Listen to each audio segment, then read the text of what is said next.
आज का विषय आत्मज्ञान पर होगा। आत्मज्ञान क्या है? क्या आत्मज्ञान संभव है? क्या मैं भी आत्मज्ञान को प्राप्त हो सकता हूं? आत्मज्ञान और परमात्मा ज्ञान में क्या फर्क है? आत्मज्ञान की विशेषता क्या है? बड़े ही ध्यान शांत चित्त होकर सुने, या तो आप इसे एकांत में सुने। सुबह आप ब्रह्म मुहूर्त में भी सुन सकते हैं। अगर आप भी आत्मज्ञान से परिचित होना चाहते हो, धैर्य से सुने। अगर आप भीड़ में हो तो अपने कानों में हैंडसेट लगाएं। पूज्य गुरुदेव बताते हैं। अब मैं आत्मज्ञान का तात्विक वर्णन करूंगा। सुनिए, अद्वैत तत्व ही सांख्य है और उसमें एक चित्तता ही योग है। जो अद्वैत तत्व योग से संपन्न है वे भव बंधन से मुक्त हो जाते हैं। अद्वैत तत्व का ज्ञान होने पर अतीत, वर्तमान और भविष्य के सभी कर्म नष्ट हो जाते हैं। ज्ञानी व्यक्ति सद्विचार रूपी कुल्हाड़ी के द्वारा संसार रूपी वृक्ष को काटकर ज्ञान वैराग्य रूपी तीर्थ के द्वारा वैष्णव पद प्राप्त करता है। जागृत, स्वप्न और सुषुप्ति, ये तीन प्रकार की अवस्था ही माया है जो संसार का मूल है। ये माया जब तक रहती है तब तक संसार ही सत्य में अवगत होता है। वास्तव में शाश्वत अद्वैत तत्व में ही सब कुछ प्रविष्ट है। अद्वैत तत्व ही परब्रह्म है। यह परब्रह्म नाम रूप तथा क्रिया से रहित है। यह ब्रह्म ही इस जगत की सृष्टि कर स्वयं उसी में प्रविष्ट हो जाता है। मैं मायातीत चित्पुरुष को जानता हूं और मैं भी आत्मस्वरूप हूं।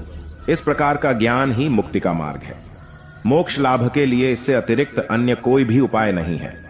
श्रवण, मनन और ध्यान ये सभी ज्ञान के साधन हैं। यज्ञ, दान, तपस्या, वेदाध्ययन और तीर्थ सेवा मात्र से मुक्ति की प्राप्ति नहीं होती है। मुक्ति किसी मत से दान ध्यान से तथा किसी के मत से पूजादि कर्मों से होती। कर्म करो और कर्म का त्याग करो, ये दोनों वचन वेद में मिलते हैं। निष्काम भाव से यज्ञादि कर्म मुक्ति के लिए होते हैं, क्योंकि निष्काम भाव से अनुष्ठित यज्ञादि अंतःकरण की शुद्धि के साधन है। ज्ञान प्राप्त होने पर एक ही जन्म में मुक्ति प्राप्त हो जाती है। द्वैत भेद भाव रखने पर तो मुक्ति संभव ही नहीं है। कुयोगी भी मुक्ति प्राप्त नहीं कर सकते। किसी कारण योग भ्रष्ट होने पर योगियों के कुल में उत्पत्ति हो सकती है। ऐसी स्थिति में मुक्ति संभव है। कर्मों से भव बंधन और ज्ञान होने से जीव की संसार से मुक्ति हो जाती है। इसीलिए आत्मज्ञान का आश्रय करना चाहिए। जो आत्मज्ञान से भिन्न ज्ञान है उनको भी अज्ञान कहा जाता है। जब हृदय में स्थित सभी कामनाएं समाप्त हो जाती हैं, तब जीव जीवन काल में ही अमरत्व की प्राप्ति कर लेता है। इसमें संशय नहीं है। यदा सर्वे विमुच्यन्ते कामा येस्य हृदय स्थिता तदा मृतत्व मापनोति जीवन नेव न संशय। व्यापक होने से ब्रह्म कैसे जाता है, कौन जाता है और कहां जाता है, ऐसे प्रश्नों के लिए कोई अवसर ही नहीं है। अनंत होने के कारण उसका कोई देश नहीं है, अतः किसी भी रूप में उसकी गति नहीं हो सकती। पर ब्रह्म अद्वय है, अतः वर्टिकल बार उससे भिन्न कुछ भी नहीं है। वह ज्ञान स्वरूप है, अतः उसमें जड़ता कैसे हो सकती है। वस्तुतः ब्रह्म आकाश के समान है, इसलिए उसकी गति, अगति और स्थिति आदि का विचार कैसे हो सकता है। जागृत, स्वप्न, सुषुप्ति आदि अवस्था माया के द्वारा कल्पित है, अर्थात मिथ्या है। वस्तुमात्र का सार ब्रह्म ही है। तेजोरूप ब्रह्म को वर्टिकल बार एक अखंड परम पुण्य रूप समझना चाहिए। जैसे अपनी आत्मा सबको प्रिय है, वैसे ही ब्रह्म सबको प्रिय है, क्योंकि आत्मा ही ब्रह्म है। हे महामुने, सभी तत्वज्ञ ज्ञान को सर्वोच्च मानते हैं, इसलिए चित्त का आलंबन बोध स्वरूप आत्मा ही है। यह आत्मविज्ञान है। यह पूर्ण है, शाश्वत है।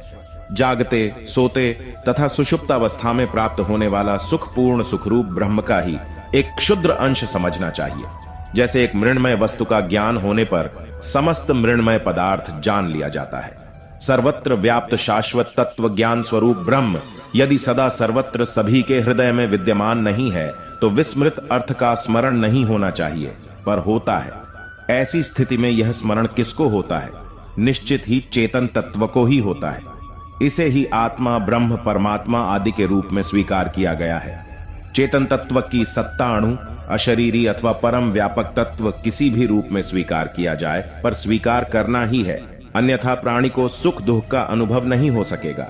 चेतन तत्व प्राणी मात्र के हृदय में साक्षी रूप से सदा विद्यमान है, इसीलिए यह उसकी प्रत्येक चेष्टा को जानता रहता है। और इस जानकारी का फल यह है कि प्राणी के शुभाशुभ कर्म का फल यथा समय मिलता रहता है। यह ब्रह्म तत्व सत्य, ज्ञान एवं आनंद रूप है तथा अनंत है। सत्य ज्ञान से पृथक नहीं होता, अनंतता से पृथक आनंद नहीं है। वास्तव में प्रत्येक जीव सत्य, आनंद एवं ज्ञान स्वरूप ब्रह्म ही है। स्वयं को ब्रह्म रूप में जानकर जीव अपने वास्तविक स्वरूप सर्वज्ञता को प्राप्त कर लेता है। जैसे एक हेममणि पारस से अनंत लौहराशि हेममय हो जाती है, उसी प्रकार ईश ब्रह्म का ज्ञान होने पर ज्ञानी के द्वारा सकल विश्व जान लिया जाता है। जैसे अंधकार दोष के कारण रस्सी अपने सत्य स्वरूप में नहीं दिखाई देती, वैसे ही व्यामोह से ग्रस्त जीव को आत्मा का दर्शन नहीं होता। जिस प्रकार प्रत्यक्ष होने पर भी द्रव्य दृष्टि दोष के कारण सही नहीं दिखाई देता है, अपितु वह कुरूप प्रतीत होता है, उसी प्रकार आकाश की स्वरूपता के कारण वह आत्म तत्व असत्य एवं पृथक प्रतीत होता है। जैसे रज्जु में सर्प का और सीप में रजत का वर्टिकल बार आभास होता है और मृग मरीचिका में जल का आभास होता है, उसी प्रकार विष्णु में जगत की प्रतीति होती है। जैसे कोई द्विज ग्रहाविष्ट होने के कारण मैं शूद्र हूं ऐसा मानता है, और ग्रह बाधा नष्ट होने के पश्चात वही व्यक्ति पुण्य ध्यान करता हुआ अपने को ब्राह्मण मानता है, वैसे ही माया से आच्छन्न जीव यह मैं ही हूं ऐसा स्वीकार करता है। जैसे ग्रह के नाश हो जाने पर उसको मानने वाला प्राणी वर्टिकल बार उसे क्रूर ग्रह के रूप में देखता है, वैसे ही अपने स्वरूप का दर्शन होने पर माया के अभाव में उसकी मायिक पदार्थों से विरक्ति हो जाती है। जैसे संसार चक्र अनादि है, वैसे ही उसके मूल भगवान की माया भी अनादि है। इस माया के सत और असत दो रूप हैं। व्यवहार काल में वह सत और परमार्थत असत है। माया के कारण ही अज परमात्मा भी अपनी माया के आवेश से जगत के रूप में परिणत होता है। माया की इच्छा से ही पति पत्नी आदि के रूप में यह संपूर्ण जगत कल्पित है। 28 तत्वों का यह त्रिगुणात्मक जगत और 84 लाख योनियों के नर और नारियों की आकृति माया के द्वारा ही रचित है। त्रिगुणात्मक 28 तत्वों के रूप में माया के द्वारा ही खंडशः विश्व की सृष्टि होती है। वस्तुतः नाम रूप और क्रिया आदि जगत की सत्ता मध्य में ही है, आदि और अंत में नहीं। इसलिए व्यवहार काल में सत्य प्रतीत होने पर भी परमार्थत यह मिथ्या है। जिस प्रकार स्वप्नावस्था में रथ आदि की सत्ता प्रतीत होती है, किंतु वहां उनका अस्तित्व रहता नहीं है, उसी प्रकार जागृत अवस्था में भी वे समृद्धियां उस प्राणी के पास नहीं रहती। परमार्थत जैसे जागृत अवस्था और स्वप्न अवस्था के पदार्थों का भावाभाव प्रतीत होता है, वैसे ही मायिक पदार्थ भी व्यवहार और परमार्थ में सत्य असत हैं। स्वप्न तथा जागृत की स्थिति में ऐसा ही इस परम ब्रह्म का अस्तित्व है, किंतु सुषुप्तावस्था में प्राणी का चित्त निश्चल होता है।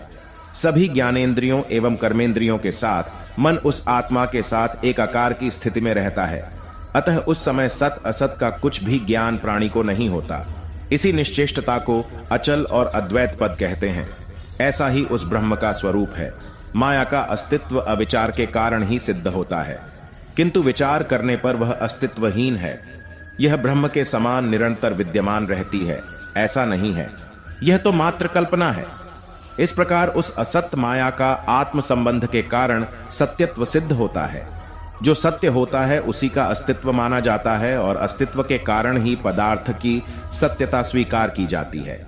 हे नारद, मैं अनंत हूं, मेरा ज्ञान भी अनंत है, मैं अपने में पूर्ण हूं। आत्मा के द्वारा अनुभूत अंतः सुख मैं ही हूं। सात्विक, राजस और तामस गुण से संबंधित भावों से मैं नित्य परे रहता हूं।